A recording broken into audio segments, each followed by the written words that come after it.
Well, thank you all for coming again this year. So obviously this is Fiesta and Siesta, or Siesta Part 2. And after last year's event, which was very successful, we had a number of people saying, can we do the same again next year? So hopefully this will be a regular event.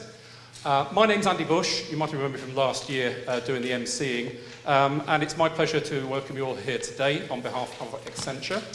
Anyway, we're here to talk about Mobile World Congress. There we go. So David's put up some stats and slides from this event. Interestingly, bigger than ever. I was quite surprised. I must admit, 2 or 3 years ago, I did wonder whether MWC had lost its place before we even started having this debate, and felt that perhaps it was had its time, been around for, as Ken Blakesley was telling me earlier, about 14 years, I think, in various forms. But it seems to have a resurgence this year, and from what I've seen, and I've got a few instances here of things that were happening at Mobile World Congress, not just mobility anymore, very much morphed into a whole lot of different areas. So Accenture were there in usual sort of presence. We were there in 4 halls, we had 4 stands, more than we've ever had before, but crossing a whole lot of really interesting different sorts of areas of technology. So I made a couple of notes here of the sort of things we were showing there and some of the tech that we're showing upstairs. Of course, it's a connected world, so we had a connected almost everything. We have a connected vehicle, there's a demo upstairs of what we've been doing in the automotive connected world, connected health, connected home, and connected fitting rooms. So again, one of the demonstrations upstairs is really quite interesting. We're running a connected fitting room, which is an intelligent fitting room for a typical clothes store, identifying clothes and people as they go in and adding analytics and all the sorts of things you'd expect from the sort of intelligence we put into that. So that's a real live system running in a large chain of stores in the US at the moment and coming to a store near you soon. One of the other interesting things, we're showing a drone. You're not allowed to call them drones, apparently. It's an unmanned aerial vehicle. I think drone is a connotation which people don't want to have there. But being used in real time, using some intelligent analytics, looking at asset management from the air. So again, this is a slight divergence from what you might call as normal mobility, but that's something we were showing. Couldn't bring it. Unfortunately, the ceilings aren't high enough for us to demo today, but that's something we did have. Other things, we had quite a lot of robotics. We had a robotic testing equipment for mobile phones, which looked quite interesting.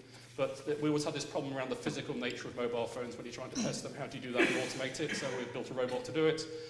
We had a telepresence robot, head-mounted displays. Again, upstairs, we've got the typical Google Glass. Got a demo running with that. We've built some quite nice, interesting applications using Google Glass. And one of the, interesting areas that a lot of people are talking around is iBeacons. So again, we've got a little demo upstairs looking at how we can use iBeacons for indoor location, personalization, and using that technology to start bringing together a whole lot of other tech. There's a few of the things we're doing. So that's a few, and some augmented reality, too many things to talk about. So that's just a bit of the breadth, I think, of what we're doing here in Cambridge, certainly in the Cambridge office. So Ben sent just a couple of thoughts. He did apologise for not being here. And I said, look, Ben, what did you see? Unfortunately, I couldn't make Mobile World Congress this year. So Ben, what were your 2 sort of takeaways of things you thought were interesting? And he said, well, he thought the most poignant thing was, and I won't burn into David's and the panel's debate here, he thought was interesting was the Nokia Android phone launch.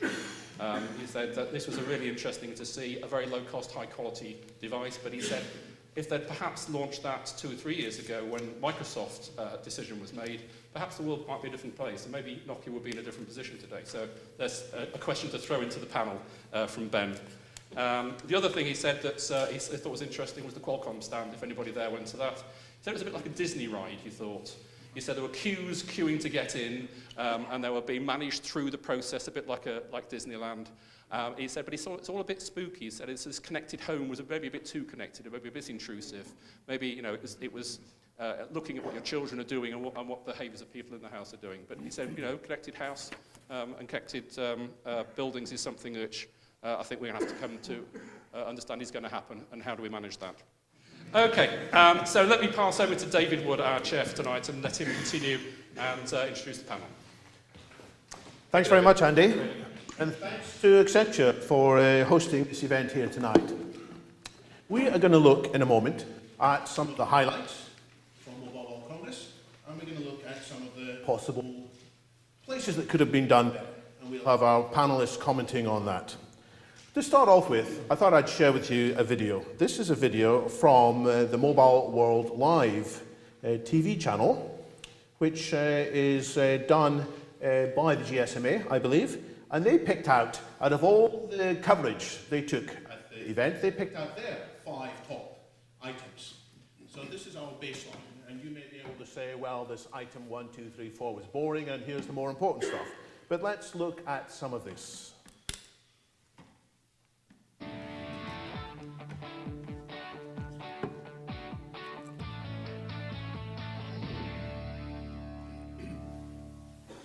It's been an incredible week here at Mobile World Congress. More than 80,000 attendees have flooded through the doors.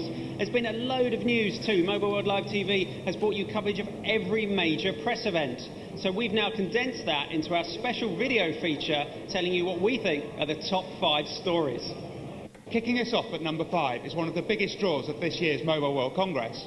In his Mobile World Live keynote, Mark Zuckerberg, Facebook CEO, outlined his ambitious goal of free internet access in emerging markets. For us, it's really this vision of connecting the world. But I just felt, this is an important thing, right? And if we do something that's good for the world, then eventually we'll find a way to benefit from that in some way. In at number 4, Nokia's announcement of an Android phone was not expected, but Stephen Elop's explanation was such a dramatic moment. These are 2 beautifully designed, affordable Nokia smartphones that both of them run Android applications. They include unique Nokia experiences, and they include a wide array of popular Microsoft services. WhatsApp was always going to be in the spotlight following its planned $19 billion acquisition by Facebook. But on Monday, Jan Koon almost stole the headlines from Mark Zuckerberg when he announced the addition of voice support to the messaging app. Today we're announcing that we're going to introduce voice on WhatsApp in the second quarter of this year. We want to make sure that people always have ability to stay in touch and call their friends and family and their loved ones and do it easily and affordably. At number 2, it's got to be the trend of releasing wearable mobile devices.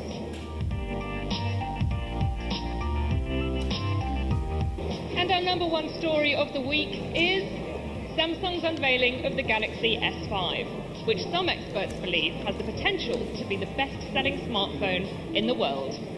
The Samsung Galaxy S5.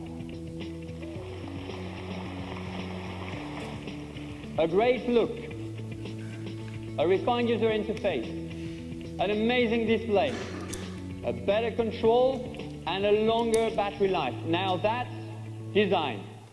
It's been so many Right. So there were the top 5 as picked out by Mobile Live TV. Let's see what our panelists have got to say.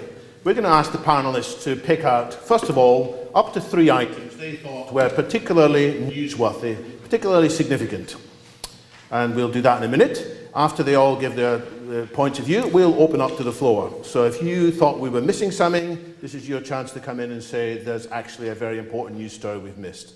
Then we'll spend some time looking at the snooze-worthy pieces of news, the things that we say, well, we've heard this before. And we'll go around that. And at the end, I will ask all the panelists to sum up. I'll ask them each to pick one important takeaway.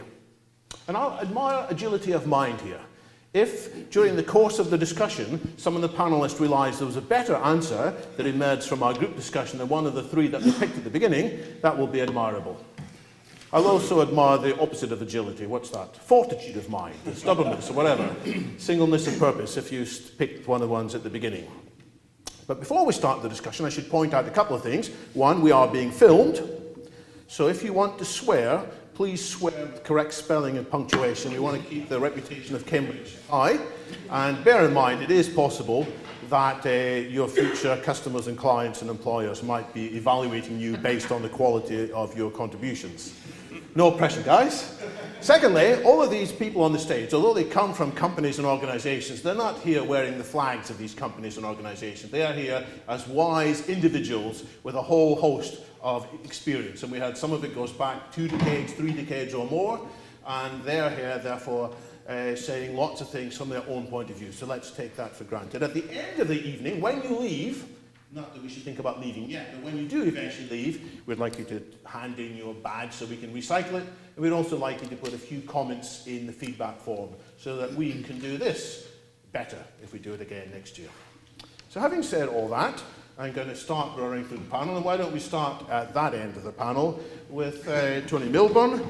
Tony, who is responsible for strategy at uBlocks, but an individual in his own right. Tony, you've got your 5 minutes starting now. Well, thank you. I thought you'd be starting at that end. Actually, can I start with a quick story? So if you watch that video there of the Mobile World Congress winners or whatever it was, the Samsung thing where there was a Korean guy pretending to be Steve Jobs, that's a guy called J.K. Shin, who runs the Samsung mobile phones activity. And he was a customer of mine when I was at TTP, must be more than 20 years ago. And he came to Melbourne, and we had meeting rooms. And instead of them being called meeting room 1, 2, and 3, they were named after people, sort of famous people, Newton and things like that. And he said, why we not have J.K. Shin room? And every time he came back, he wanted to know why we hadn't renamed the room the J.K. Shin room. And he hasn't been back for a bit, actually. Anyway. 4 minutes, Tony. Quite a nice guy. Okay, sorry. Fiesta. So I've got 3. Sony. I was really impressed by Sony. Went on the stand, lots of nice products, from a little wrist thing, through phones to phablets and tablets. Smashing screens, coherent story, coherent look and feel, adverts all around Barcelona that's built that, so the products are all stacked up. And I think Sony could fit nicely. Better than Samsung, not as good as Apple. So there's a space there for them, and I think next few years, fantastic. And if my track record's good, they should be very good next year, because last year I said Motorola were rubbish at Mobile World Congress, and they don't exist anymore. The power of this panel. Yeah, absolutely. Yeah. My second good thing is a company called Kumu, K-U-M-U. And this is right at the other end of the world. So it's a bunch of PhD guys out of Stanford University who have some new technology for what's called full duplex RF. So you can transmit and receive on the same frequency simultaneously without deafening yourself. And it's very tricky technology, and it would allow higher data rates and things like that. And their business model, so far as I can see, is to change the standards so that people will use their technology. So they are here, and their revenue stream is down there somewhere. But I think it's really interesting. We had a demo in their little booth, and there was a smoke and mirrors demo, and some very wise-looking 25-year-old with a PhD from Stanford. And I think that's worth watching out for, Kumu. And my third thing, which I think other people will pick up on, is Fitbit. So I didn't realise that you can sell product at Mobile World Congress. But in the thing down underneath where you walk through, there was a booth, and there was a great queue of people outside the booth. In fact, there were 4 parallel queues. And I went up and I said, what's happening here? Can you buy one of these things here? And she said, that's what we're doing. You couldn't buy because you couldn't be bothered to wait long enough. But they were selling these things. Anyway, it's a pedometer health thing you stick around your wrist, and it's an app and stuff. And I thought, I want one. Good. So there we go. Thanks very much, Tony. Let's move down the line. Ray Anderson, you have 5 minutes on Fiesta, your chosen subject. Right, in fact, on that story, one of our guys bought one, and he spoke to someone at Fitbit afterwards and said they sold 7,000 at the event. So that's 10% of the delegates must have bought one, which is quite incredible. Double their sales. People might have bought 3 or 4. Actually, I've bought 4, and I've lost them all, or washed them in the washing machine and destroyed them all. So that's I suppose 2 things I remember, I'm going to 2 rather than 3. I'm slightly on the Siesta side, as you'll see later. But number 1 was, it was a very smooth experience. I had to be in San Francisco on Wednesday, so I had to leave late Tuesday, and I couldn't get there until Sunday. But from arriving at Southend Airport, which was shockingly smooth compared to what I was used to at other airports, all the way through to the experience of arriving in Barcelona after an on-time flight, which was, it was EasyJet rather than Ryanair, which was good, all the way through to getting your pass at the airport, which is an absolute revolution, not having to go to anywhere. So you had everything ready, your bus pass and everything at the airport, all the way through to the weather being good, so you could walk around, you didn't have to have extra coats around, you could walk around at the show, you could walk to the event. The trains obviously were heaving, but the good news was if you knew which exits and entrances to use, you could sort that out. The venue was smooth, a lovely elevated walkway, which was sort of been reasonably well signposted this year. All the little, slate, glass, steel, all the cafes all organised. Enough coffee, a lot of booths had got free coffee, free food. The restaurants weren't clogged up. It was just a very smooth experience. So if you wanted to meet people, which was the entire purpose of my visit, really, to get as many meetings as possible in the time, it was fantastic, really smooth. And even just little things like the dress code changed a bit, so you didn't feel worried walking around in sort of jeans or not having a shirt and tie. Just extremely good, and a sort of smooth place to do business. And in fact, we had 9 people there, all of which had very good smooth experience, better than any other show I've known. Actually, all the way through to Ericsson in Hall 2, where if you were able to get a pass, that was even organised very efficiently. Where you didn't have to queue for food, people came around and fed you if you didn't want to get in queues. So the whole thing was just refined and excellent. And I suppose that brings me on to the second thing, which is, someone earlier said about how it's got bigger and bigger and bigger and bigger. The strange thing about it is I think it now isn't Mobile World Congress. I think it's almost Tech World Congress, because everything about the world is suddenly there. So you had things like the 64-inch LG curved screen television, you had cars, you had clothing fitting, you had everything was there. There's now no role for CBIT. There's no role for CTI. What is it called? CTI, not CTIA. The one in CES. CES. Effectively, if that show can, and the big problem is, can it get bigger? Of course, but in a sense, it's morphed from being an event in Cannes where a few thousand people used to get together on the Sunday, agree something, and then rush some press releases out over the Monday, and then announce things on the Tuesday, where things were sort of done and then either failed to deliver over the next year or something important would have happened. It's now become a place that most people go to get deals and business done, and it's become a very, very important worldwide event. So the Mark Zuckerberg, the WhatsApp having voice, that's actually on the fringe of exactly what's going on, and the automotive and other things. So I think it's the other highlight of it is it's now become Tech World Congress rather than just Mobile World Congress. And I think if you remember some of the PC shows morphed into consumer shows, I think Mobile Show will morph into a consumer show. And if it doesn't quite soon, it probably then will die, because mobile will be consumer and will be everything. So that'll be quite interesting to see. Was there any technology you saw there on this Tech World show? That, well, come on to that. You said only talk about the positive things. All right. Very good. Tom Bennett is Director of Technology Services, Devices and Laboratories at EE. What was your takeaway, the Fiesta from Fiesta. Mobile World Congress? I think I'll build on the point that was made earlier about, I think the modem manufacturers, probably, if you're going to talk about tech, had the best story of all. Interestingly, just as a general user, they also, coming to your point, understood some of the end service elements. Done so better, and I know the comment was made about the Qualcomm stand, definitely was Disney. There was a hell of a queue, but that said, the story was a better one. The car was there, the home was there. So I think I saw a much better story from the modem manufacturers than a lot of others. I'm going to build on your point very briefly. I think accessories, of which the best advocate was Sony. Sony had the best story, both in terms of content, the way in which the device was centric to it, but all the advents of the story were contributing to that, be it through peripherals and accessories that could actually connect through an iPhone. They were very clear on that, but their device was at the centre of it, through to the content play. I do think I absolutely agree with you. For me, I'd watch out Samsung. Sony would be the one I'd be watching over my shoulder for. Right. And then finally, probably something in a bit operator-centric, this one, but network function and virtualization.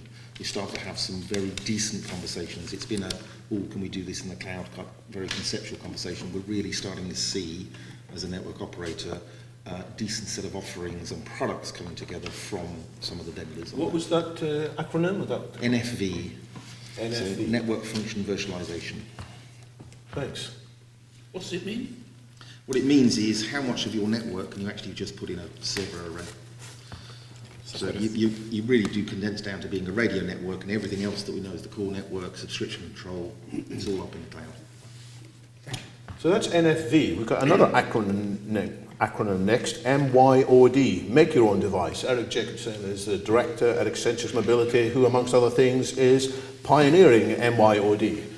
Eric, what were your Fiesta takeaways from MWC? Well, just to explain, MYOD was a lot of BYOD in corporate enterprise, which is bring your own device. And our unit is got a lot of ex-Symbian, ex-Nokia people in it, and with the raising levels of hardware abstraction, we're finding it easier and easier to make your own device, so why not? So, leaving that aside, actually, I thought this was going to be quite a strange one for a lot of people. Ford. Now, not the fact that they had the car there, but in one corner of their stand, it was the Ford Developer Program. So basically, in Internet of Things space, and especially in the connected vehicle space, which is the most mature of all Internet of Things or M2M spaces, Ford are now looking to create their own ecosystem around them, to create some central gravity. So basically, just as there's obviously the ecosystem around Apple, especially around Android, etc., Ford wants some of that action as well. So I think we're starting to see, and this will be repeated in other industry verticals as well, we are starting to see a land grab, I would say, for developer mindshare, and a land grab by certain companies in each vertical. So if you look at other verticals, you should probably be able to look at which other companies will start bringing out developer programs as well. So an ecosystem centered around Ford. Second one, on sticking with the IoT thing, I would say, and please don't laugh at this one, the Braun connected toothbrush. Told you not to laugh. So, internally, actually, we've been using connected toothbrush as sort of a thought experiment for some time about how to commercialise this, who uses the data, etc. Braun, which is Procter & Gamble, P&G, have actually brought it to market. It was on the GSMA, or in the GSMA area, which is quite a big area. That little stand, filled with little boxes, was packed. There were TV crews around it all the time. People from Braun having to stand there doing that just to show how you use a toothbrush or something. They must have had very clean teeth by then. I think they did, yes, I could hardly see it. But I was amazed by the amount of buzz, what it's caused by, but I think also it's a good thing to look at. Look, our connected toothbrush mind experiment has now gone public, or someone's actually done it, or a couple of companies done it actually. It just shows that everything will be connected. And finally, if I've got time, David, the rise of the OS wars again. So I'm ex-Symbian here in Cambridge and elsewhere around the world. We thought it all died. We thought it was iOS and Android. But lo and behold, Boot to Gecko, now Firefox OS, is actually getting market share. They're doing quite well in South America. They will be doing quite well in Eastern Europe, and when Indian subcontinent hits, that'll be a lot of users. And their headline on Sunday night, which was a $25 smartphone with Spectrum. I really don't know how anyone's going to make any money in that value chain, but that was just an amazing announcement. I also note this week the death of the one laptop per child initiative. So perhaps super cheap smartphones will be some replacement there, I think, in those parts of the thing. And just as a fourth one, on organisation, not GSMA, but Intel, had a survivors party with wine and DJ starting at 10 o'clock in the morning on Thursday. And I had a meeting and I had coffee. It was such a waste. But hats off to Intel for thinking that one. Thanks, Eric. Professor William Webb was on this panel last year, so thanks for coming back. Thanks for bringing more of your insights. CEO of Weightless SIG. William, what are your top 3 picks for Fiesta? Thank you, David. So I thought I'd remind you what I said last year. I'm sure most of you remember, but for those who weren't here, actually it's interesting because it shows how things pop up and then die away again quite quickly. So last year I thought the trend towards larger screens could be significant. So every device manufacturer is bringing out a supersized version of their Samsung or whatever. And that seemed to me to be potentially driving more data, although I did note that nobody really seemed to want these larger screens, even though the device manufacturers were pushing them. And we haven't seen that much more. We do have the supersized versions of most phones, but I rarely see them out and about. New operating systems, as Eric mentioned, were really big last year. Interesting to see your thoughts that they are actually surviving, but there seem to be much less about them this year. Google Glass, of course, was new last year, and everyone was talking a lot about that. I thought it was an early day, it has a long way to go, but at least that is keeping going. There's a Google Glass in the demo area upstairs, isn't there? Yes, so it is slowly making its way forward. And then finally, my key point from last year was what at the time was called software-defined network strategies, which seemed to be the beginning of the end for bespoke core network hardware.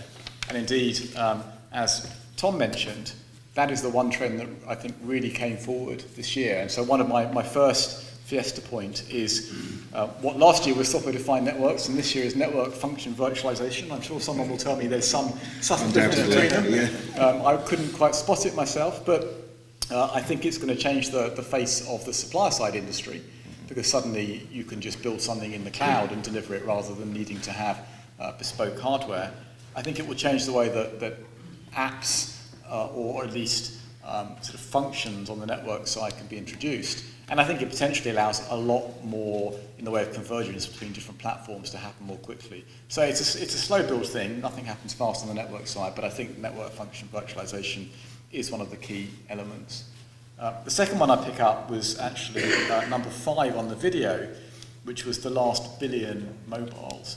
Now, we've continually had a Mobile World Congress, some kind of what I call social responsibility theme, but that seems to be getting ever stronger. And clearly that's a good thing. It does make me think that actually the whole mobile world is no longer about how fast can we grow, but more about becoming socially responsible. It's a sign it's grown up in a way, which is no bad thing at all. And then finally, those of you who know me know I'm a bit of a spectrum freak, and I liked the hints here and there that the mobile operators might actually start using unlicensed spectrum, because they've been vowing for years that they never would, and it was the devil's work. But actually, there was a few hints in that direction this time, and I think this could be the start of a trend towards a mix of self-owned and unlicensed and other types of radio spectrum coming to the fore. So those are my 3. Thanks, William. So I've summarised what I've heard so far. I think I've heard polite excitement. I haven't heard anybody say there's something really fantastic. This is really changing the world here. It's kind of the next step along. Ken, is that your assessment as well? What would you pick? So Ken is the chairman of Web Mobility Ventures and another, dare I say it, another veteran of many an MWC. Berlin was the first one I went to. Did anybody go to Berlin? I never knew they were. I think it was 16 years ago. Anyway, I go to CES, I go there nowadays on mission of discovery. I'm looking for innovation that's worth investing in, but I'm very edge-centric, and granted, it's a very network-centric thing. I'm looking for what I call technology-enabled, consumer-driven change. And a lot of that's happening. We're waking up and seeing things that have you said, wow, they're doing it differently. It's because somebody's given they've got some technology and they're doing things differently. So that's what I was looking for there. I thought the side events were very good, to be honest with you. I went to a lot of developer meets. I go in there more to network and see what the developer community, than to sit down and watch slides of line of code. And that's what you get there, but to talk to the developers and see what's hot with them. A thing called Wearable Wednesday was very interesting. Again, it was off-piste, it wasn't at the main event, and there were some press events, and luckily I get invited to those, which are 50 companies, small companies with a table, 3 hours, booze and food, and only press is there, so they're really telling their story. Those were a highlight for me. I think that was very good. What I saw was, which is very encouraging and very positive, I see a lot of building blocks. I see a lot of bits, pieces, again, at the edges where I am, where I think the money is too, by the way, a lot of bits and pieces, but it's still missing some of the things that bring it together into an ecosystem. And maybe that's a job for the mobile network guys. I think it might be a job for somebody else as well. So it's full of opportunity, and I like that. What it teaches me is technology is not actually a barrier. I'll talk about a little bit about what I think was missing a little bit later, but plenty of technology, it's just not all fitting together to make lifestyle and business style improvements quite yet. All the wearable stuff, so on, isn't quite there yet, in my opinion. Nokia doing Android, yawn factor, big yawn factor for me. However, Android, I'm watching Android move into mobile phones and now into devices and accessories and accessories, as I call them. And I think that's very significant. It's cheap enough, powerful enough, can do some very incredible things and make things connected. So I'll just name one. Yotaphone, Russian company, can make something that's completely different in terms of user experience with ink on the back so you can read in the sunlight and a normal phone, and they can get away with it because the people that buy them aren't buying an orphan, they're buying something that they can load all the Android apps onto. So that I'm more interested in, not Nokia taking up Android, but companies like that being able to introduce real innovation. Great. Do any of you want to come back on each other's comments, anything that was said so far, before we take comments and questions from the floor in a minute? I think one thing that I'm reminded of by what Ken was saying is that I think it was either 9 or 10 years ago, Ken ran a wearable technology fashion show, which I was part of, in Cannes. There were bracelets that talked to your mobile phone. There were shoes that connected to could figure out where you were walking. There were knitwear which had barcodes woven into it that you could scan with your remember? Tattoo? We had a tattoo We had on Bango one of the models. That with Bango numbers and payment through your arm and stuff like that, dating through things. And I think the interesting thing is that show could have been equally well rerun a few weeks ago at Mobile World Congress, and it would have had much more excitement because people would have actually picked up what it was talking about. But it was exactly the same thing rerun later. And if you look at Android, remember Windows CE and what was going on in 2002? It's exactly the same thing returned. The difference being that now mobile and internet mobile is in mainstream, whereas in 2002 it was like, what the heck is that? It's impossible to ever happen. And I think there's a that's why I think in a sense almost everything you saw at the Mobile World Congress you probably would have seen before, but it appeals to more people because mobile is now very mainstream. People get the idea of mobile device, smartphones and so on. I don't know if that's so wearable computing is moving more towards crossing the chasm. It's not just for geeks like Ken 10 years ago. It's a fantastic video on YouTube, by the way. I beg your pardon. Since then, I've been looking, where's the money is what I want to know. And in the last year or so, I can see where the money is. I'm just a little bit frustrated that sometimes the people that can allow things to happen don't allow them to happen or don't enable them. And so ecosystem is a bit of a problem. But that was just about everything in that fashion show is either real today or about, we can see. And like you say, it was amazing. People were, it was also quite exciting in other ways. But now people believe, they get it.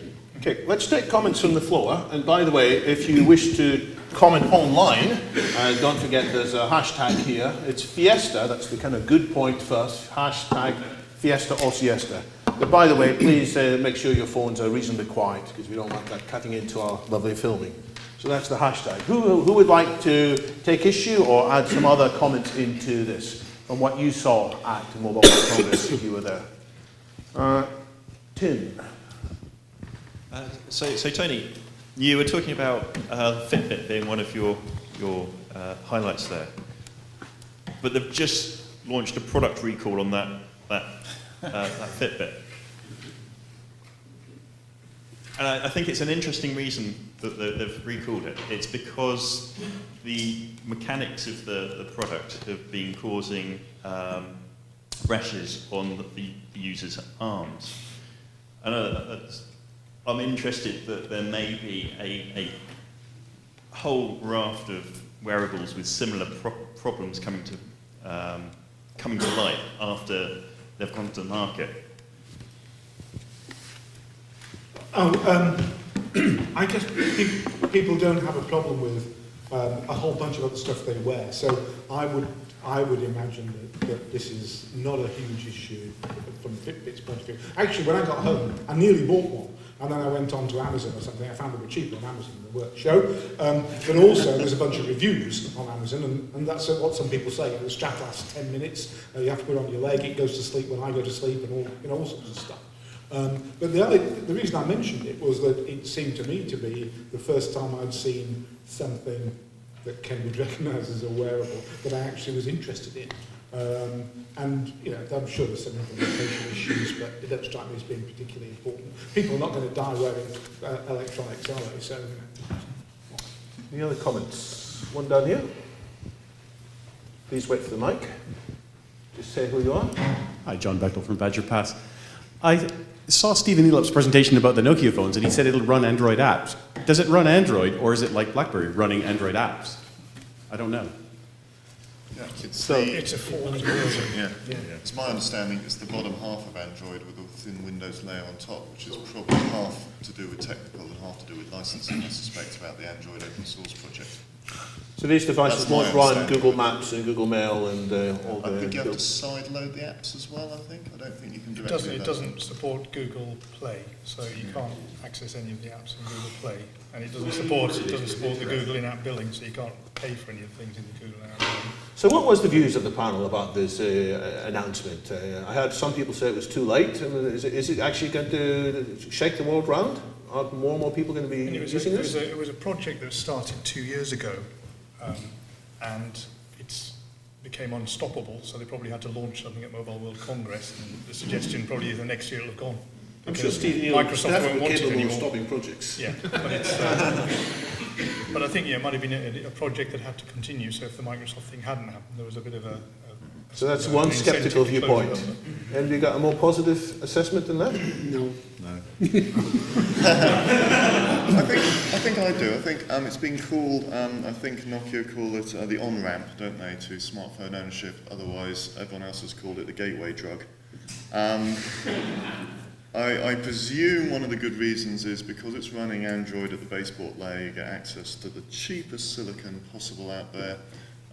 All the peripherals are ready to go, all the drivers are written, etc. So it's probably unbelievably cheap to get going and swap between hardware. Plus, of course, it's got Microsoft services on top of it, so it is a gateway drug that way.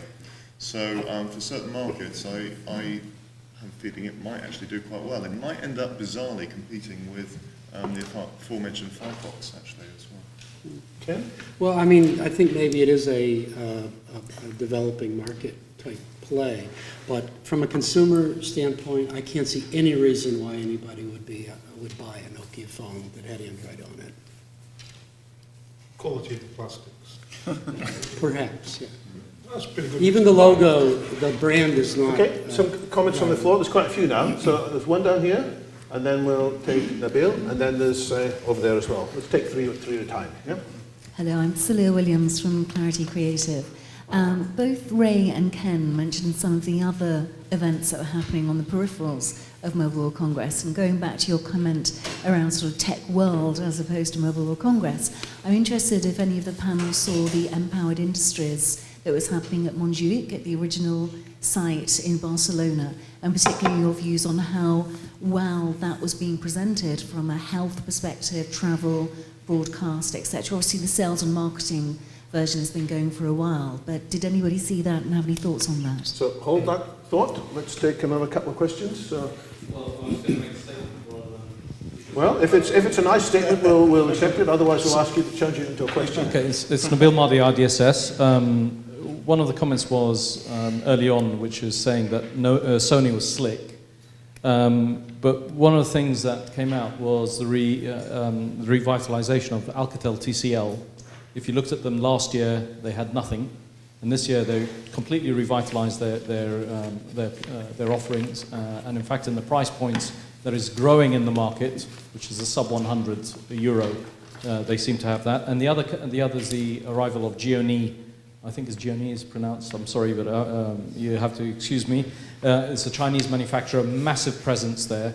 And the last thing is no mention of European operators. European operators had no presence. It was the arrival of Middle Eastern operators in big force, Etisalat and Zain, and of course China Mobile, massive force there and having the biggest presence I've ever seen before in MWC. All interesting points. We'll get some comments on that too. And just one more question to stir things up a bit more. One of the, what do you think about number one on the GSMA list, especially in the context of Tony's observation about Sony coming up? And I have to say, I'm a proud owner of the Sony handset, which reports tending to be better signal strength than competing Apple devices. Okay, so who wants to address some of these? Tom? What do you mean by number one on the list? Well, the Samsung Galaxy S5. Yeah. You may also have some views on the... Being frank, no. Not to my mind. In terms of, I think it's a fantastic device, yes. And looking at what's there, it's a very great story in terms of the device itself. I think the point that was made around Sony was, and it was actually more in my kind of Siesta side, which is where the device manufacturers are concerned. I'm not seeing much in the way of invention.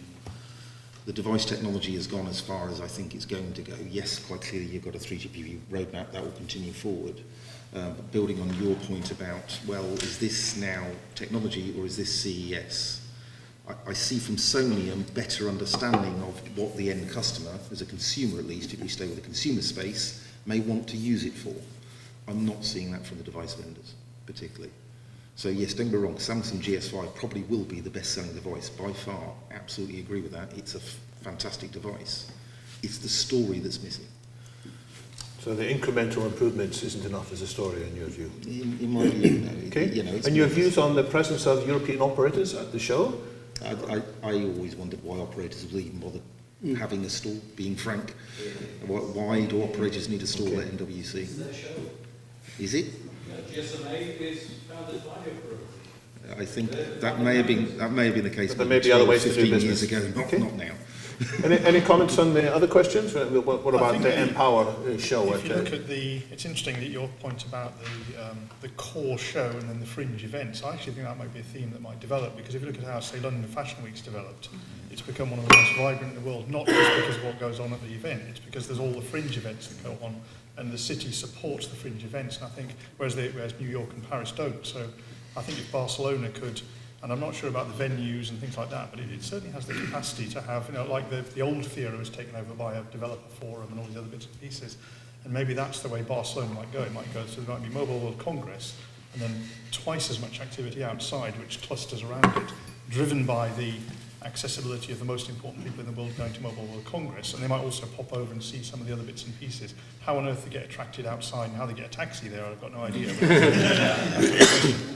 Well, I didn't go to that event, but I will say that most of the events I went to were purpose-built. They were very good in the area and I found I didn't go to sessions at the Fiera, but they're really kind of industry typical things. Some of it's history, not history lessons, but the old topics, and most of the new topics were being dealt with in other places, which kind of saddens me, to be honest with you. I think the industry should be really pushing those things forward. I think it's also too expensive for anyone new to come to Mobile World Congress, because a 3 metre by 3 metre shell booths will cost you €20,000 for the week for a few days, which for most small companies, it'd be better just to have a big hotel suite, trying to bring people to your hotel or something. It's just insanely expensive to do anything there. If you can get one, yeah, that's right. So in fact, Google had one, but they didn't. But obviously for good reasons, they didn't have Google on the side. It said 3C47 on a scrap post-it note at the top of the door, because the other part is a lot of the people who were there didn't want to be seen. They were in covert mode. Okay, let's go to the second half of the session when we're looking at the Siesta, in the sense of things that might disappoint or might put people to sleep. Now, we're not here just to criticise, we're here to, in some cases, point out this such and such an announcement was underwhelming because it missed some important additional ingredient. So if only there was some additional design skills or additional spectrum or additional integration services or a new business model, then that might transform it. So that's what we're going to do. We'll go around the opposite direction this time, just to keep everybody fluid. And Ken, you have up to 5 minutes on your disappointing stories, but possibly with some redemption around the corner. Is there anybody, I'm just curious, is there anybody from the GSMA or the organizers of the Congress? Okay, so... but they may watch the video. We're going to be talking about things that might be improvements, maybe not me, but I'm sure out of the panel here we'll get a few. First of all, Siesta, I didn't sleep, so it was, it was a pretty thing, but there were some things that I would say bothered me a bit. The area I call accessories, I talked about it before, a lot of bits and pieces, but they all seem to be missing the whole user experience thing. That bothers me. Fitbit, I was wearing 4, I've got 1 now. That's why they sold 70,000. Yes, right, because there's idiots wearing 4 and 5 of them. I saw somebody with 6 today at the Wearable Technology Show. But when you really look at it, you say, this isn't really...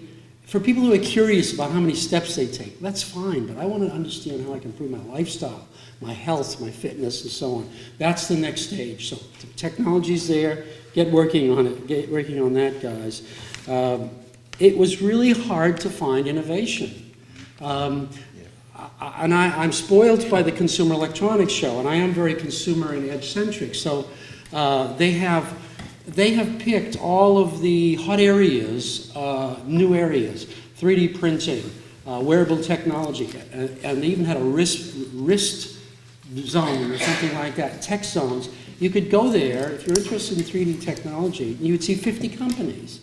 At World Congress, I just had trouble getting on a topic and finding it all. So hiding in corners, behind huge booths, some poor company got a booth that nobody found, and nobody found them. But I did find a few of them. So that, it's just hard to find. And a lot of them weren't there too, by the way, because I talked to them, said, I didn't see you there, and they said, we just don't really see the point anymore. They don't get enough out of it, and I think that's something that should be watched. I won't say about the suits and ties. All suits and ties are not very many, but anyway, because I'm looking for innovation. I came away with the idea that NFC is dead, and the NFC I'm talking about is Near Field Communications. Is that what it stands for? Yeah. And the reason is I didn't think Apple was going to adopt it. And no near field technology, whether it's paying for your bus or buying something or a candy bar or whatever, is going to work if it doesn't work with Apple phones. But I'm hearing that they might put it into the iPhone 6. So I think actually NFC is in the hands of Apple, but just an opinion. It was, I thought, badly organized. I think they sold all the booths. They did a really good job at that, but they weren't organized so that you could go, and I think I said this before, so that you could go and see what really interested you in one place.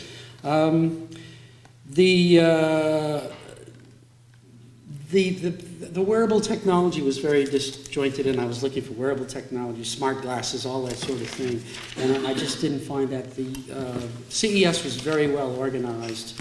I've got one more, but I'll hold it to you. So as Ray was saying, we don't need to go to we don't need to go to CES because MWC is becoming tech. I would say the opposite. Absolutely, it's all at CES. There's more innovation there, and it's very hard because it's so damn big and spread out. But they've organized it, and they've taken, instead of historic areas, they've taken new areas, and they've built up tech zones, and all the people clamber to get in there. And you can go there and see quite a lot. And it's mostly about mobility. William. So interestingly, as a panel, we all had different things to say on the Fiesta. But on the Siesta, I'm going to agree pretty much entirely with what Ken said. So I had down near-field communications as one of my Siestas from last year, so I can carry on this year, I agree with that. Devices for me, wow, it's got fingerprint recognition. Should we all get up and down and do a big dance? Since Steve Jobs has died, I think we've lost all innovation in handsets, and I think it all came down to him, basically. Everyone's been copying Apple and catching up, and Apple haven't moved any further ahead, and that's the sad truth. That There is nothing much really happening out there other than a bit of icing on the cake, which makes for perfectly good devices, but nothing groundbreaking. Wearables seem to me to be actually taking a step backwards from sort of interesting, potentially general purpose devices to not much more than the heart rate monitor that I've had for many years. So let's copy a few fitness products that already exist. What's exciting about that? But the biggest thing for me, actually, so sat on this panel last year, one of the things I did after the event was scan all of the press coverage I could find to find out what people were saying. I did the same this year. And this year, there was a tiny fraction of the press coverage compared to last year. Perhaps a quarter or less, really, really much less. And I don't exactly know why, but clearly less press went there. There was less things to report about. Just generally a lot less buzz and interest. And you wonder what were 85,000 people actually doing, apart from meeting with each other. They're going there because they think 84,000 people can't possibly be wrong. Yes, and it's a great place for them all to meet together, and perhaps that's all we need, is just some monstrous meeting venue. Yeah. I did notice that we didn't even hear this year about NFC, that next year will be the year of NFC. I mean, last year was the year of NFC. There may be other views on NFC. Let's see as the discussion emerges, because some of the technologies sometimes appear in ways that we're not expecting. Eric? Just picking up first off on the CES versus MWC, I've only been going to Barcelona for 10 years and can, not with the length that you have. But for instance, Accenture, we have huge stands at MWC, enormous. We have more than one, meeting rooms, endless. We don't actually do anything at CES. Why is that? Because CES is sort of more bling, and MWC is indeed a huge meeting space. And I remember a few years ago, I think it was on BBC Click, and the report opened up. This is a serious show for serious people, and it showed people in suits being serious. And I think there's still some of that, which is, that's just the way it is. So going on to my sort of Siesta things, I mentioned Ford and their developer program earlier. I was expecting to see more other industry companies, for instance, things like oil and gas, or rail, or things like that. So my industry, our wireless industry practice in Accenture tells me that, for instance, in the USA, oil companies are licensing spectrum to create private networks. So not virtual private networks, but real private networks. And of course that might mean that they've got bandwidth left over. Same with train companies as well. If you've wired up your entire system, then you've probably got bandwidth to sell. So I was expecting to see some activity outside the more traditional operators. Equally, coming back to the toothbrush, the reason I pulled the toothbrush up, because there weren't any other toothbrushes. There weren't other strange devices that I hadn't thought of. If the 50 billion devices prophecy has to be a self-fulfilling prophecy, then we've got a hell of a long way to go yet. Because on the back of a toothbrush, where's the connected soap dispenser, etc. It's just not there yet. So I was a bit disappointed with that. And finally, we saw there the over-the-top argument. WhatsApp, Facebook, all of that. Yes, that was the same last year. Yes, we know operators are getting squeezed from the top. Yes, we know they're getting squeezed from the bottom. Hey, their utility, whether it's a dumb pipe or a smart pipe, and I think smart pipe seems to be the new phrase. Get over it. The days of making huge amounts of money are probably gone. We all know it. Just get on with it. And unless you're an operator in the US. Yes. Yeah. Then you get free pass. So over to you. Over to you, Tom. Yes. I'd probably build on most of what's been said before. I did feel it's somewhere that's lost its purpose a little. Either it's going to be very professional, and you know what, it is speed dating hell for a big suit like me, then fine. That's great. It's 4 days of you just speed date, rush between halls. That's what it's about. If you're looking for innovation, I'll be frank, I completely agree. I didn't see that. Amongst the device vendors, amongst the standard network vendors, I don't see that innovation. I think you do see that in the rather sexy CES. The thing MWC needs to watch out for is the money will follow the sex. It will be that simple. The money will follow the sex. It will. If it's sexy and it's glorious, then that's where the money will go. Yes, the Ford developer stand is fantastic. That's great dealing with development vendors. The CES Audi stand was far better. That did hit click, yeah, as a simple example. So I'd say, building on that, yes, the lack of innovation amongst the device vendors. It very much felt about keeping up with the Joneses. Yes, here's the latest one, it's got 4K built in. Okay, brilliant. It's not going to start shifting those smartphones. And to your point about the 50 billion connected devices, they aren't going to be 50 billion connected devices that cost a £500 transfer price. Yeah. So the growth here is in that lower end. So some of the better things we saw in the lower end, again, I didn't see it at Barcelona. Maybe some of the enablers to it in terms of operating systems and cheaper silicon, but I didn't see them themselves there. The final one being Mark Zuckerberg, I didn't really enjoy that. But that's probably building on your point about, obviously, the cost of any connection is entirely in the connection, not the device. I kind of feel Mark doesn't understand how much devices cost. My personal opinion, obviously. Because Mark basically took the GSMA to task. He sat through the beginning of his keynote, like all the other keynotes, there was this video showing, this is what the GSMA have done, this is what the network operators have done, and this is what we plan to do by 2020. By 2020 we might connect another 1 billion people to the internet. And Mark basically said, what? You should be much more ambitious than that. I can connect another 20 billion people to the internet just by offering them Facebook for free if you operators will help me out here. So it's a fascinating dynamic. I can see all kinds of reasons why the network operators might feel challenged by him. But the most exciting keynotes I thought were from him and Jan Koen from WhatsApp, who had a focus on simple, attractive apps that people understood well. And that's where there was some upbeat tendencies. I grant you there were the more energising ones. I'm not going to deny that. Let's be frank, we're talking about a conference that, as I say, I think is in danger of losing its way. It's just not exciting. So that was entertaining.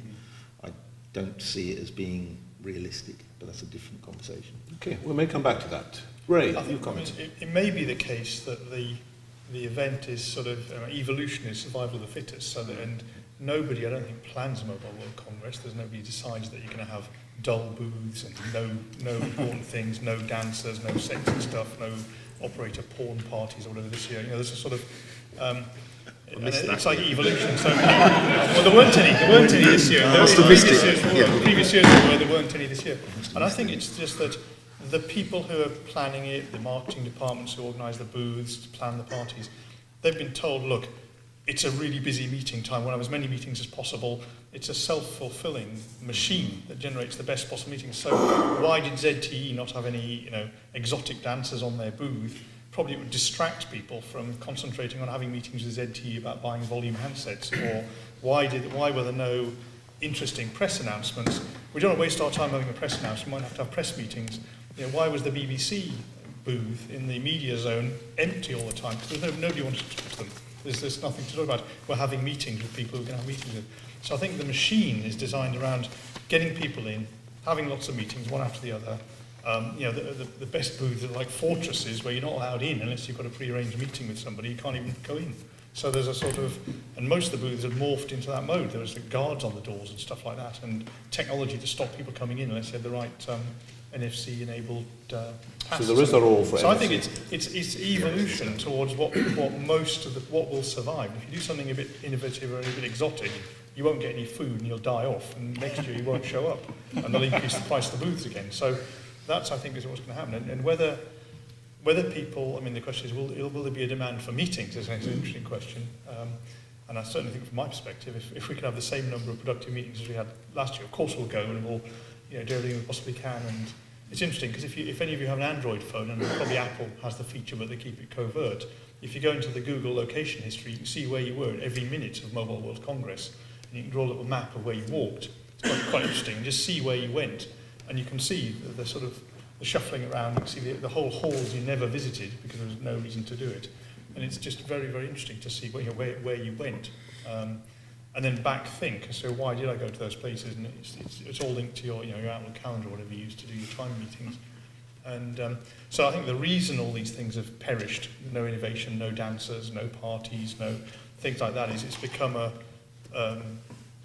sort of like entropy increases always, doesn't it? It's sort of becoming more and more and more bland and mundane, and suddenly something will fork off. It might be a side Mobile World Congress, it might be something else. But it's going to be difficult to do a side one because the city has done a deal with the GSMA to prevent side events popping up, because they've done a deal with the local municipality to suppress anybody doing anything. The police will prevent. We were going to have a Bango bus going down. We found out the police will prevent us going anywhere near the booth to do our own thing. So we can't do that. We'll have to have normal meetings. So there's a sort of, a culture of suppression going on now, which will prevent anything spouting up, because the police will stop it. In fact, look at this year. Last year there were helicopters flying overhead while various protesters were there protesting all sorts of really cool stuff. I'm not sure what they were protesting, but it was with very loud speakers in Spanish, really cool stuff. And the police were there, armed police, fights and things. Nothing like that this year, because they'd arranged that I think there were a few people protesting about Basque separatism or something, but that was about it. No helicopters this year because there wasn't enough of them. So there was a man outside protesting about Apple until someone went and told him that actually Apple weren't there. So anyway, I think it was a bit of. I think it's a nice siesta because it's optimised towards meetings, and that's why you're not going to get anything that distracts from the meetings. Otherwise, it might waste people's time. Maybe. So almost by design. Yeah, well, by which enables good things it's to take evolving place. in the way it'll evolve, and you can't stop it. Yeah. Tony. So your point about dances, I alluded to last year, because last year I think David had a category called Niesta, and I lamented the absence of a company called CBOS. Yeah, there we are. See, they can all remember CBOS because they had dancers. Yeah, we know dancers. And they were told by the GSMA they couldn't have dancers on the booth anymore and they should get lost. Really? So yeah, absolutely. So it is managed. There we are. It is managed in that sense. Actually, I think you've all been remarkably negative. I mean, I realise we're meant to be being negative, but meant to be discriminating. Critical. I mean, everyone said it was boring. Actually, I don't think it was. I didn't go to Berlin, but I went to everyone after Berlin. And I didn't think it was any more boring than the previous ones.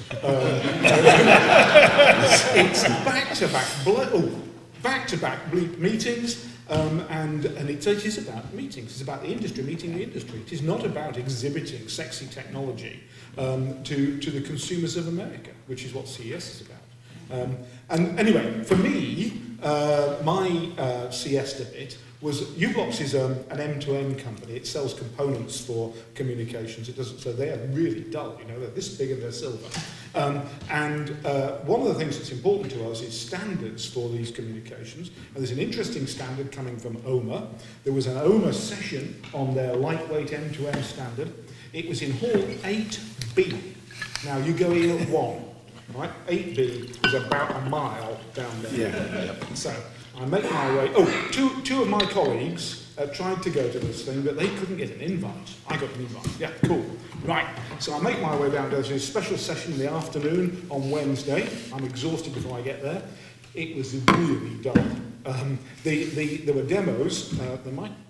No, there wasn't an Accenture demo, was there? No. There were demos from people of their applications running, M2M applications running over this emerging standard, which is fundamentally important to us, and the whole thing was really boring.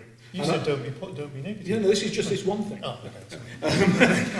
And for me, I learned that actually I think M2M, this machine-to-machine stuff, the 50 billion stuff, is not terribly photogenic.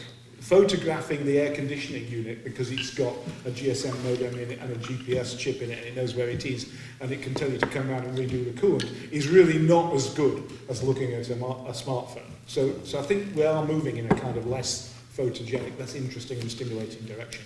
And my other, have I got time for another wine? I was rushed last time by the chairman. My other siesta is that there's a connected city piece down the end of one hall. I don't know if you went to it, so there's all sorts of stuff down there. And it looked to me like they had photographed what they did last year and done it again. Volvo was in the same place. Everybody was in, there were even some guys on bikes. And I think those guys on bikes were on bikes in the same place. So it was exactly the same. And that was, for me, that was really disappointing. But actually, I thought it was okay. We had lots. u-blox had twice as big a stand as previously. They had 2 meeting rooms instead of 1. And good for business. Beyond, where they had to provide oxygen to, And good for business. Was it good for business? It's not good for sales. We don't do any selling there. All the selling is done at Embedded World, which is later that week. But it's good for me. It's good for ecosystem partner generation. So. Well, I'm glad we got all that off our chests, you know. I would now like to throw open questions and comments from the floor. And I'm quite happy to have any observations. You don't just have to point out things you thought were disappointing. I'm quite happy to go back to the upbeat things that you wanted to check whether the panel agreed or not. So, do you want to, there's one at the back there, yes, please. And then we'll have this gentleman over here too. Thank you, Graham Pink. My first observation is that you use the word interesting far more in the Siesta session than the Fiesta session. I just wonder whether this is kind of, is it Mobile Dull Congress now? Is it just going to be C-level meetings and we should not worry about it anymore unless you've actually got to have a meeting there? Absolutely. I mean, maybe they should. The thing that was good about I actually lament Cannes, because Cannes got a bit bursting at the seams. I think what they should have done was tripled the price of admission and restricted the number of people who can go, so that you could still walk between the hotels, you could have nice meetings, you could have restaurant meals, and just get it back down to 20,000 or something like that. And that would have been brilliant. You could still have it in Cannes, you could still have a nice time, you could meet the people you want, and the only question is, the 70 or 80 or 90,000 people, I mean, it's going to be next year, it's going to be, what's the point? I mean, reduce the size, make it more inclusive, because at the moment there's nothing there. It sounds a bit strange, but yeah, it's almost the success is we can have a bigger thing with more booth space and bigger booths. The success might have been halving the size of it compared to doubling the size of it. I don't know. And things in Canberra did get agreed on the Sunday, and meetings were productive, and actually things happened during the rest of the week. But I don't think anything happens like that anymore. Everything happens outside that. Question here? Ravi from Kuliago. You're saying NFC is dead. I'm just wondering what's happening in the mobile payment space. Did you see anything there, or what's really happening there? Was there anything at the mobile payment at MWC that made people take notice? No, not for me. No. Accenture had a demo on it, behind closed doors. Look at the camera when you say One thing I would like to say is there's sort of a general trend here about consumer technology. And if we say NFC is dead, and I was sort of thinking that NFC is in a VHS versus Betamax sort of fight right now. But that's in consumer. I mean, earlier on I talked about oil companies and rail companies, etc. There's loads of uses for NFC in industrial applications, and there is sort of a general sort of thing to immediately think to consumer, because we all use consumer tech, right? And we don't all track bits of oil rig as they move through the supply chain. But even if NFC is dead or not in consumer space, I think it's certainly got life yet in other areas. They're just not so obvious. I don't think it's dead. I mean, if you go to PC World, go to the Bluetooth speaker section, and as long as you haven't got an Apple phone, touch your phone onto a Sony Bluetooth speaker or Samsung Bluetooth speaker, and it will pair. No need to bother with pairing codes and things like that. It just pair automatically. That's alive. It's getting more traction. Poor old iPhone users can't do it, but everyone else can. They just pair their phones, no problem at all. And I think it's just becoming automatic. There's the speakers, earpieces. The strange thing about wearable though on that side is that isn't it weird that in our industry people aren't using Bluetooth headsets? Everyone's still either talking to the wire that goes to their phone with a little microphone, or they're putting it to their head and things like that. That's the strangest thing. People aren't making phone calls anymore. They're not making by the way. But people who do, they hold the as phone many, in their hand, which is quite weird. So on the payment side, one interesting announcement just before MWC was O2 shutting down their e-wallet initiative. Actually, things are going backwards rather than forwards in that space. And to my mind, that's a general observation. So I apologise to all the mobile operators here, but actually mobile operators are terrible at introducing new things. They're great at doing voice and data, but if you look at almost anything from widgets, which are meant to be apps, walled gardens, which are meant to be internet, video calls, which Skype ended up doing, location technology, which others ended up doing, none of that has actually come out of the mobile operator space. And I think, to my mind, that is going to be very hard for them to do things like e-wallets, because they just can't get their act together in that particular space. And that's because it's not really their space. So on the mobile wallet, I saw the CEO of ISIS. I think ISIS is the grouping of North American network operators who they were demonstrating a mobile wallet app, and I I was blown away in my naive self. I thought, I really like to have this app and get rid of all the stuff that's in my wallet. Of course, I can't get it in the UK. Was I just being naive with that? This is something that genuinely excited me and interested me. I thought at last, because he talked about going through many iterations. It takes a long time to get these things right. He said they tried to do this in the first version of ISIS, and it had been naive. They tried to compete with the Visa card and MasterCard and so on, then they'd reconsidered, and they seemed to have something that had the right combination of design and elegance and usability. Was I just being naive there? Or why can't we have this kind of usability here in Europe as well? I mean, the good thing about ISIS is they've had patience, because the launch has been delayed 4 years now. Yes. And they've run the Salt Lake City trial and done all these things. And they do seem to have a bit of patience to try and get it right. Now, the question is whether by the time they've got it right, something else will have replaced it, is the other question. So that, you know, there are other wallets around that are holding your payment devices, and they're cross-platform and not limited to North America. So they may... I mean, PayPal is one is a good example. And now that Samsung's done the deal with PayPal so that you can... They're bonding the authentication more into the device then, and doesn't use NFC. So, you know, maybe that's a direction things are going in. Okay. Well, I would just say, other than the word mobile, what do mobile payments have to do with mobile operators?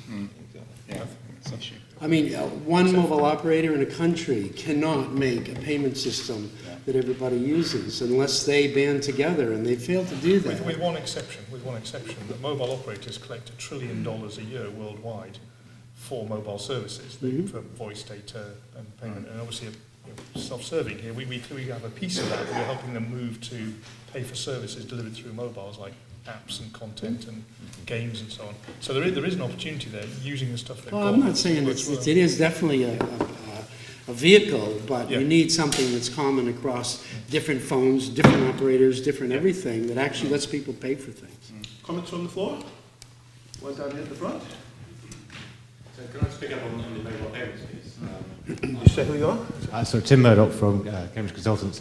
I was involved in building M-Pesa, which is mobile payments sort of writ large for the emerging markets. And what I was really interested in this World Congress was the GSMA getting the network operators to think smart pipe and think interoperability. So we've got Mobile Connect going on, we've got One API going on.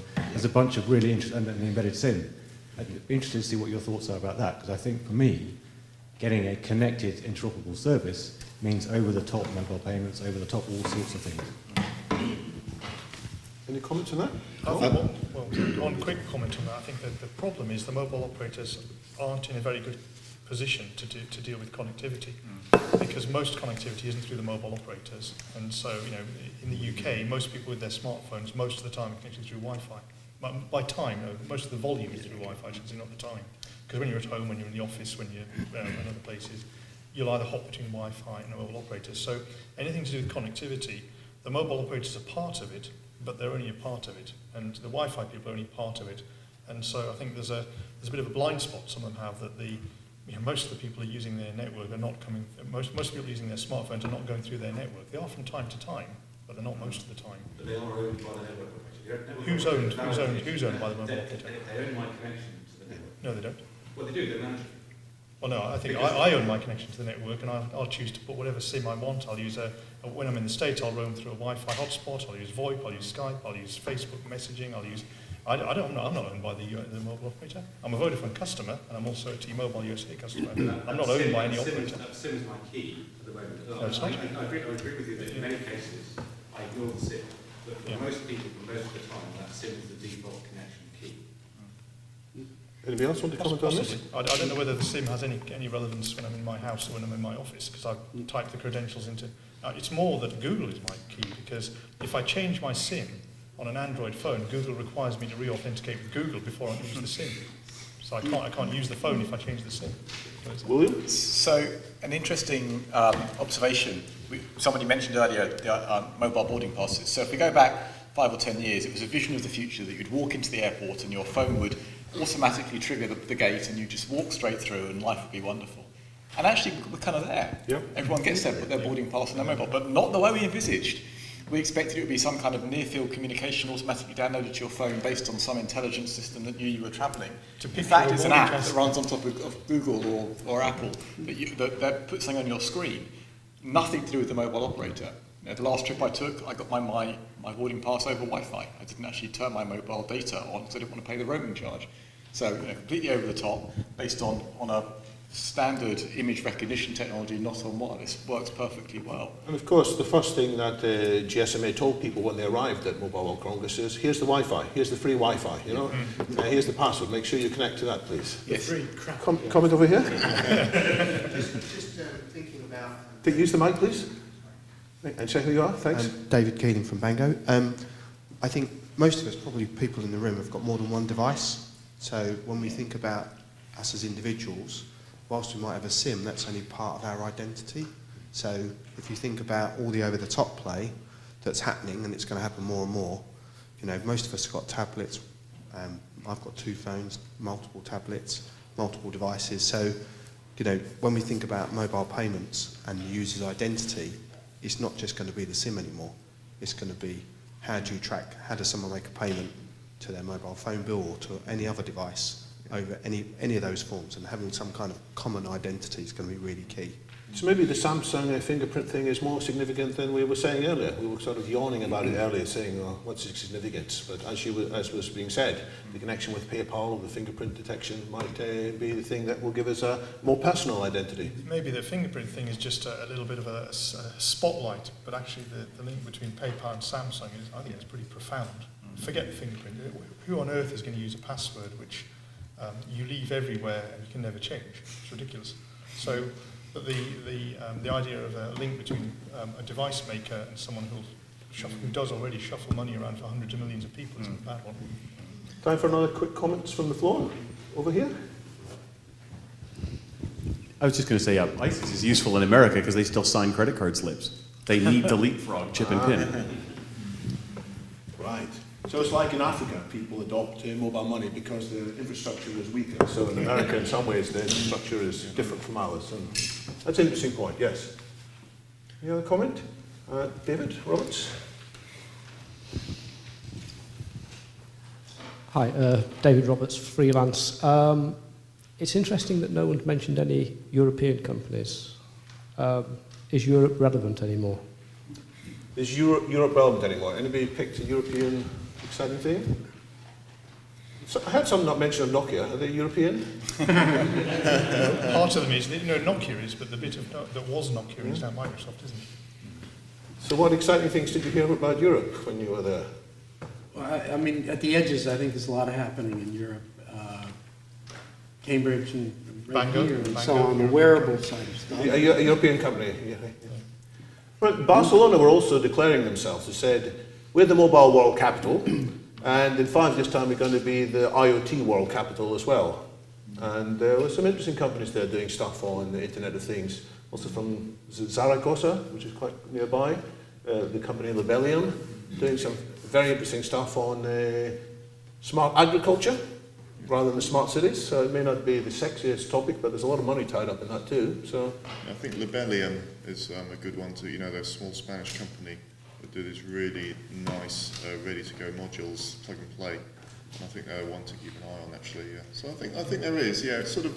They're not the big ones that you're seeing now. You know, they're not like the Docomos or the China Telecom, as someone said over there. But they're there. But maybe they're smaller. The other one the one that was absolutely everywhere, but nobody noticed was anywhere, was ARM. Oh, they were absolutely everywhere, yeah. everywhere, and nobody knows it. That's the strangest thing. And also, the other company that was everywhere, and you could see people using it all the time, was King.com, because you could see every now and again. You see on the trains, you see people playing Candy Crush all the time, and there was stacks of that going on. And that's another European company that's very successful. I think that in the traditional space, I was going to say, going back to the meeting culture, yes, ARM definitely, and Ericsson. Ericsson probably the most prominent network vendor alongside Huawei. Okay. I mean, if I could take it out of the technology realm for a minute, I think Europe is just way ahead in terms of the behavior of people and the propensity to do things than the U.S. Asia, they're culturally different, but people are readily doing things, doing new things, doing the same thing different ways because it's better, because it's more pleasurable or whatever. So I think, I was just talking to somebody, Forrester today, they did a study and they went through all the different kind of new things that are happening and what percentage of US people would be likely to take it up, and the percentage was much lower than Europe. So I think these people, the behavior, the trends are being followed by people because, like I say, they've been offering technology that they find useful to do the things they always did in a way that's easier, and it's a rich market because of that. One of the most interesting companies I saw, a European company from Norway. They weren't like exhibiting; they were more in research mode. A company called Thin Film, which were doing some very low-priced film printing of semiconductor materials. And the goal was to enable devices to have some wireless connectivity and some battery and some sensory data for cents rather than dollars. And I think that will, forget about 50 billion, this could get into the trillions, when more and more of disposable items, so everything could have some of these identifiers on them. And in part it's about getting down to a much lower price point in manufacturing, and also in part about establishing a new wireless spectrum, because there's no way these chips are going to be running TCP/IP, let alone having a SIM built into them. So that's one thing that made me look. They're not entirely a European company because they've acquired a company from San Diego that does the printing of NFC. So possibly it's the combination of the two that will trigger things forward. So, I mean, the printing area seems like a different subject altogether, but yeah. you're absolutely right. I've seen 2 or 3 of them where it's printing everything from the battery to the circuitry to a lot of the componentry and so on. I've got a business card that one of them gave me that when you squeeze it, 2 LEDs light up. And then he showed me that the whole inside of it was printed very thin. And these guys printed, it comes rolling off a printer, many copies of things. You just, basically, it's the circuits and everything that were printed. Right. Let's take some another round of comments from the panel. This may be the closing comments, although there may be time for 1 or 2 more points. So what I'd like you to comment on is up to 2 things. Either tell me, on reflection, what is your biggest exciting takeaway from a Mobile World Congress? Or, if you're feeling up to it, imagine that you were a consultant to the GSMA and advising them how the MWC 2015 could be, in some sense, more successful, even better than 2014. What would you give them in your free consulting? You might not want to give the whole answer, of course. You might want to hold something back for the actual deal. But what is your foot in the door? And Accenture doesn't give free consulting. All right. So, okay, you don't get to speak. Shall we come this way around this time? Are you ready to go first, Tony?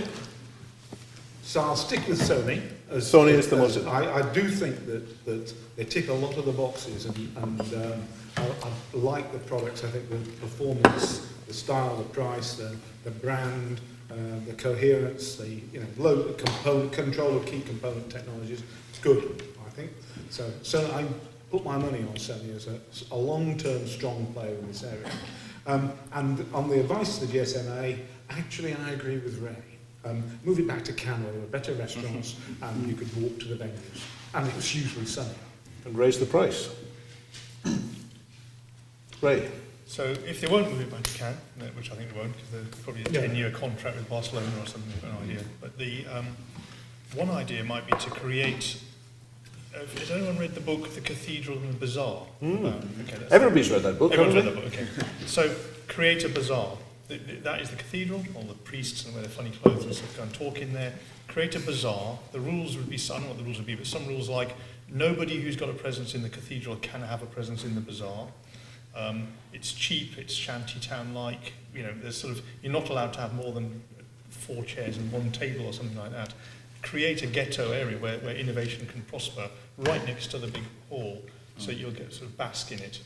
But do something that I think it's someone in the front row here said before, gets a place for innovation. And Ken was saying, and maybe, I don't know whether you're allowed to theme a bazaar, but maybe have future areas demarcated in the bazaar, or do something to encourage future areas, so that there's places the innovation can come and live alongside. Wasn't Hall 8 meant to be that? Wasn't App Planet meant to be the place? Well, in a way they used to have that, because there was that cheap place in Cannes where there was like a cheap tent that was there were bolted on the several beach, of those types of which things was in Cannes. which was whole. I can't remember what it was called. It was HP had a whole it was the cheap place you could go. took over a whole cafe. Yeah, there was and had a. And Motorola had a sort of cheap area that their friendly, innovative countries could go. So something like that. And your takeaway pick for the most interesting and exciting thing you saw? WhatsApp voice. WhatsApp voice. Yeah, because that will stir things up a bit, I think. Yeah, and giving it for free. Yeah. It's a thing that the network operators were very fearful of for so many years. Unless it's £1 a year. Or $1 a year. Because there are other companies doing that already, of course. Yeah. Tom? I'm going to give the edge over Sony to Qualcomm, I think, for probably having the best and most exciting piece there, both in terms of a bit more visionary and also some of the ecosystem approach around the car, around the internet things. But then that also builds into the advice to the GSMA. If you're looking for the 50 billion devices, the connected devices, it does need to be around exactly as you just said, the innovation. The innovation is at the low cost. It's startups. You're encouraging 3D printing companies to have conversations with modem manufacturers. You're encouraging them to have conversations with software developers. They're not going to do that in Barcelona, not as it currently stands. So I think you, by that 10-year contract, and by the fact that fine, it's the mobile world, but you're stunting innovation. You're stopping that from happening. That would be my advice to GSMA is, all very well, but that's not where the next growth area is. The next growth area is over here, and you're not allowing that to happen. Interesting. Eric? I think you said it earlier, actually, about Edinburgh, and I think, actually, for the fringe model, let's say, where you have the Edinburgh Festival, and actually what the really cool stuff is going on around edges, and I think maybe moving to that model would be good. I think, yes, it would make a lot more random connections where you bump into people who are doing startups and you've got the big corporates mixing, etc., etc. So I think that's a really good idea. I hadn't thought of that myself, but that's my take home from tonight, actually. Demonstrating agility of thought. Indeed, demonstrating agility. And then my non-agility thing, I talked about developer programs, non-traditional developer programs. I specifically talked about Ford. I still think that's the start of something big. And wearables as well. We have talked a lot about that, and I do look at this quite a lot. For me, the interesting thing about wearables is perhaps the emergence of reference designs for wearables, as in supply chain is now becoming so standardized, or it's able to become standardized. You can now pick up a white label device as a brand, as an OEM, repackage it, rebrand it, sell it with your own service. So yeah, there has some tipping point has been reached on that, I think. William? So I had one of those moments of revelation when I watched a little BBC Click sequence, and it was about what's the future of the mobile phone, and they went and interviewed all these people on stands, and all these people said, 10 years ago I had this big brick, and now, and I suddenly thought, hang on, that's the wrong question. Yes, of course, we've got to where we've got to by starting with a voice device. But what we've ended up with now is not a voice device, it's a mobile computing platform that might just do voice if you're lucky, and we're getting excited about the fact we're adding voice to this. Yes. And we got excited last year. And last year we got excited that O2 managed to get voice over LTE onto a smartphone. I mean, it's kind of adding voices. So we're talking about mobile computing, which might just do voice if you're lucky, not a mobile phone.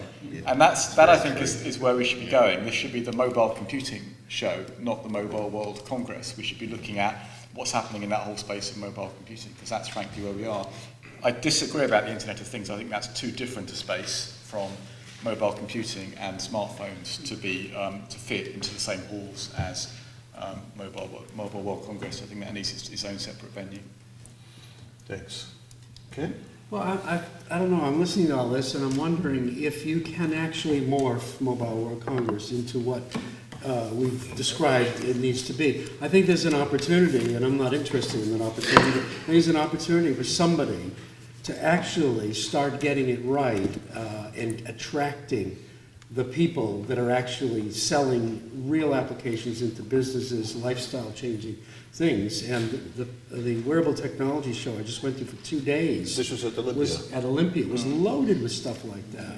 And I can see that growing and growing and growing into becoming not just the subject of wearable technology, but people technology. So I think context is probably one of the most missing elements in the whole thing. Personalization, I think it's 5 years past the time when the mobile operators could have done that, and it worries me who might be able to do it, but it's about trusted brand, and actually knowing enough about people, and then not taking advantage of it. So, I mean, I think that's an opportunity. Something quite negative I thought was the Mobile World Congress app on the devices was pretty useless.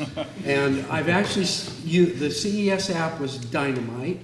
I used it, it was my life while I was there, and I just don't know why. You can't have indoor location, you can't have all that work. Why should an industry move things right in? The technology's there. And so was the indoor location in the CES app? They simplified, next time it'll get better. Basically, you said where you wanted to go because you had started on the airplane, you put a star on it on the airplane. You said, okay, now I want to go there. And it said, well, what's the name on the booth? Where are and you? Did everybody have a good experience with the app? With the Mobile World Congress app? Yes. No. I mean, confusingly, if you put MWC into the App Store in Apple, you did not find it. You had to put GSMA in. Yeah. What? Okay, anyway, sorry. Okay. I was going to say, but I bet your meeting calendar worked very well to get from meeting to meeting, didn't it? So Where? Anywhere you were. Not location specific, but you know, you're there for meetings. Everything else is... It was impossible to get from place to place. Yeah. So Eric, you've got a demo upstairs on indoor location beacons, haven't you?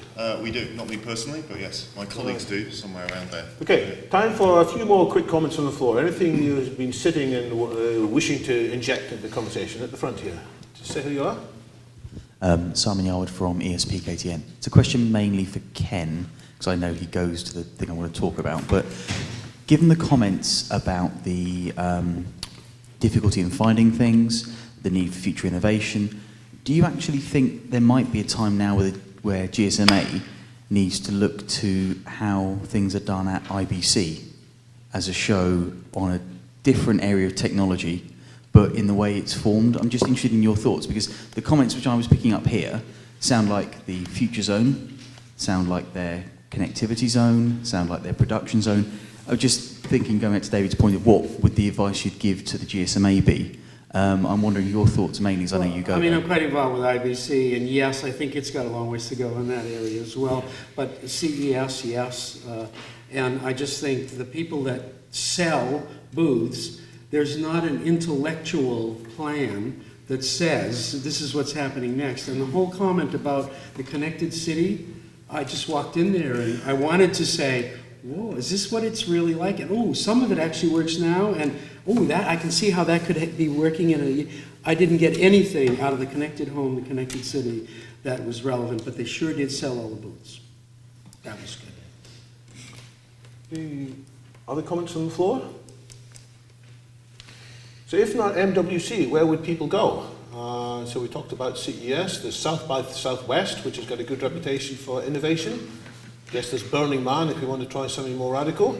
And there's what? FWIC. I was about to say that. FWIC. So William, can you explain about FWIC? The Future of Wireless International Conference, I'm sure most of you attended. It's Cambridge Wireless Prestige event, but it does get together a lot of people in the Cambridge area and more widely, and that's a hot topic for innovation. It's the innovation cluster for wireless in the UK. If you want to know what's happening in innovation, that's a lot better than many places to go, and you don't have to walk a mile to get from one end to the other. If you want to see ahead of wearables, there's an event that happens, I think it's the week before Burning Man, so that people can go to and then go to Burning Man. Pre-Burning Man festival. It's the cyber body modification thing. So it's where you put electronics inside your body and modify your bones and your skin and your muscles and your brain and stuff like that. Have you been there?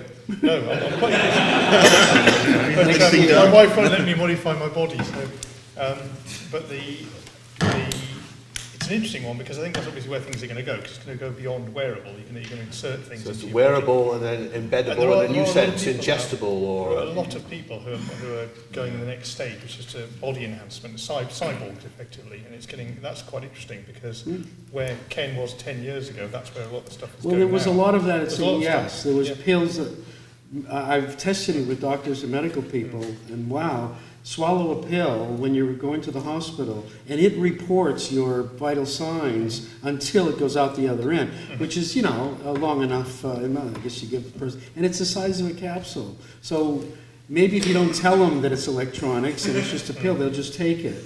But I just saw all sorts of things like that. It's not as crazy as cutting somebody open and make them into a cyborg. It's things that people, just think of a hip replacement. Why wouldn't somebody have that? But it's unique to that person, and there's another job for 3D printing.